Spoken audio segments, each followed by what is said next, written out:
ആരാമ്മേ? എനിക്കറിയില്ലടാ.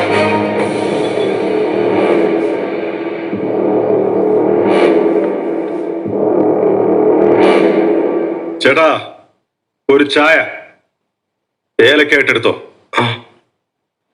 ഏയ്, ആരാണ് നിന്നെ ഇങ്ങോട്ട് കയറ്റിവിട്ടത്? ശബ്ദിച്ചു പോകരുത്. ഞാനിവിടെ സംസാരിക്കും. കോളേജിൽ ചെന്ന് നിങ്ങൾ എന്റെ മോളോട് ആരാടി നിനക്ക് വേണ്ടി ചോദിക്കാൻ വരുന്നെന്ന് ചോദിച്ചെന്ന് കേട്ടു. ചോദിക്കാനാ വന്നത്. ഞാൻ ആരാണ്, എന്റെ മുന്നിലും പിന്നിലൊക്കെ ഉള്ളത് ആരാണെന്ന് അറിഞ്ഞു കഴിയുമ്പോ ഓടി വന്നത് എന്റെ കാലിൽ വീണ് കിടന്ന് നീ കരയും. നിങ്ങൾ കോടീശ്വരനാണ് സാർ. നിങ്ങളുടെ മുന്നിലും പിന്നിലും ആൾക്കാരും ഉണ്ടാവും. പക്ഷെ ഞങ്ങൾ പാവങ്ങളാ. മുന്നിലും പിന്നിലും ആരും ഇല്ലാത്തവരാ. ഞങ്ങൾക്ക് ഞങ്ങളെ ഉള്ളൂ. എന്ത് പറയണമെങ്കിലും ഞങ്ങൾ തന്നെ പറയണം.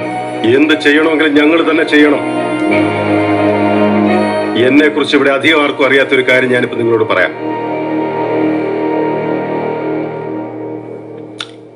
വർഷങ്ങൾക്ക് മുമ്പ് വയനാട്ടിൽ ഒരു കൂട്ടക്കുരുതി നടന്നു.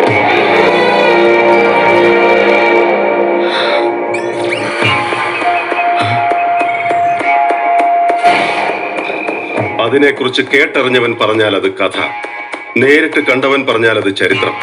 പക്ഷെ ആ സംഭവം ചെയ്തവൻ തന്നെ പറഞ്ഞാലോ?